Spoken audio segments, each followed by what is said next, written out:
క్రైస్తీలాడ్ మన ప్రభువును లోకరక్షకుడైన యేసుక్రీస్తు నామమున మీ అందరికీ నా యొక్క ప్రత్యేక వందనములు శుభములు తెలియచేస్తూ ఉన్నాను. ఈ ఉదయకాల సమయమున దేవుడు మనకిస్తున్నటువంటి వాగ్దానమును చదువుకుందాం. ద్వితీయోపదేశ కాండము 28వ అధ్యాయము 2వ వచనము. నీవు నీ దేవుడైన యెహోవా మాట వినిన ఎడల ఈ దీవెనలన్నీయు నీ మీదకి వచ్చి నీకు ప్రాప్తించును. ఆమేన్. దేవునికే మహిమ కలుగును గాక. ఈ ఉదయకాల సమయమున దేవాది దేవుడు ఈ యొక్క వాగ్దానము ద్వారా మనందరితో మాట్లాడుతూ ఉన్నారు.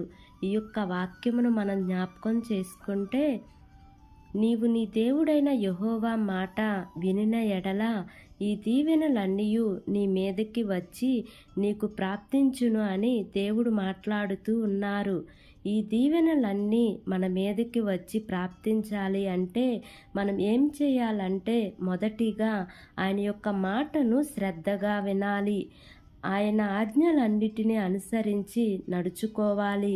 మనం ఆయన మాటను శ్రద్ధగా వింటూ ఆయన ఆజ్ఞలన్నిటినీ అనుసరించి నడుచుకుంటూ ఉంటే ఈ దీవెనలన్నీ మన మీదకి వచ్చి ప్రాప్తిస్తాయి. దైవికమైన ప్రతి దీవెన మన మీదకి వచ్చి మనకు ప్రాప్తించును. ఏ దీవెనలు మన మీదకి వచ్చి ప్రాప్తించును అంటే, నీవు పట్టణంలోనికి వెళ్తే దీవించబడతావు, నీవు పొలములోనికి వెళ్తే దీవింపబడతావు, నీవు చేసే పనిలో బిజినెస్లో నీకు దీవెన, గర్భఫలము విషయంలో నీవు దీవించబడతావు, భూఫలము విషయంలో నీవు దీవించబడతావు, నీవు వేసే పంటల విషయంలో దీవెన, పశువుల మందలు, దుక్కుటెద్దులు, గొర్రె మేకల మందలు దీవించబడతాయి. మరి నీవు లోపలికి వచ్చినప్పుడు వెలుపలికి వెళ్ళినప్పుడు నీవు దీవించబడతావు.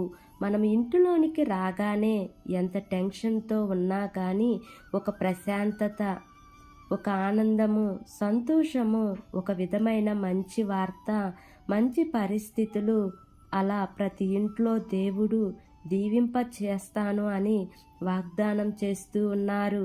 తరువాతది చూస్తే, మనము బయటికి వెళ్ళినప్పుడు దీవెన అంటే మన ప్రయాణాలలో ఏ విధమైన ఆపద సంభవించకుండా క్షేమంగా మనము వెళ్ళే గమ్యానికి చేరాలి.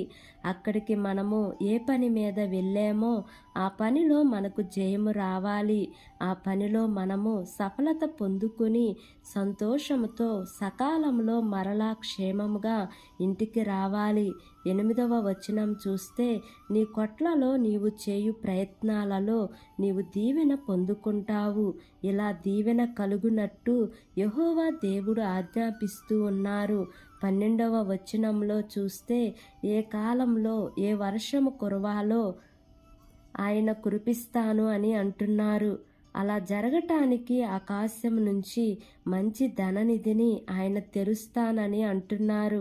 మన కోసము ఆకాశం నుంచి మంచి ధననిధిని మన కోసం తెరుస్తాను అని దేవుడు మాట్లాడుతూ ఉన్నారు. నిజంగా ఇవన్నీ దీవెనలు మన మీదకి ప్రాప్తింప చేస్తాను అని దేవుడు వాగ్దానం చేస్తూ ఉన్నారు. ఇవన్నీ దీవెనలు మనం పొందుకోవాలి అంటే ఆయన మాటను మనం శ్రద్ధగా వినాలి. మనం ఆయన మాటను అంటే ఆ యొక్క వాక్యమును మనము వింటూ ఉండాలి. శ్రద్ధతో చర్చికి వచ్చి విన్నా, ఆన్లైన్ వాక్యము విన్నా, యూట్యూబ్లో వాక్యము విన్నా, ఆ వాక్యము మనము శ్రద్ధగా వినాలి. అయ్యో, నేను ఈ వాక్యం వింటున్నాను, నాకు దీవెనలు రావాలి అంటే నేను ఈ వాక్యమును శ్రద్ధగా వింటేనే అనే ఇంట్రెస్ట్ ముందు నీలో రావాలి. ఒక నమ్మకము నీలో ఉండాలి. అలా ఆ వాక్యమును నమ్మి మనము వినాలి. దేవుడు మనల్ని ఏమేమి చేయమంటున్నారో అలాగు చేసి ఆ దీవెనలన్నీ మనం పొందుకుందాం. దేవుడి వాగ్దానము మనందరి జీవితములలో నెరవేర్చబడును గాక.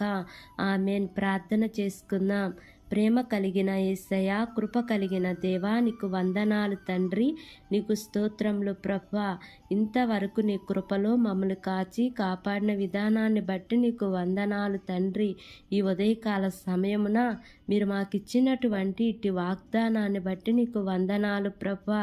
ఎంతమంది బిడ్డలు ఈ వాక్యమును విని ఈ ప్రార్థనలో ఏకీభవిస్తున్నారో తండ్రి, ప్రతి కుటుంబాన్ని మీరు జ్ఞాపకం చేసుకోండియా. నీ మేలుల చేత వారిని తృప్తిపరచమని మిమ్మల్ని వేడుకుంటున్నాను తండ్రి.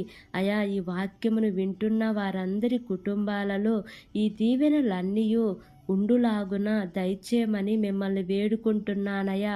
ఈ దీవెనలన్నీ వారి జీవితాలలో ప్రాప్తించినట్లుగా సహాయము చేయమని మిమ్మల్ని వేడుకుంటున్నానయ్యా.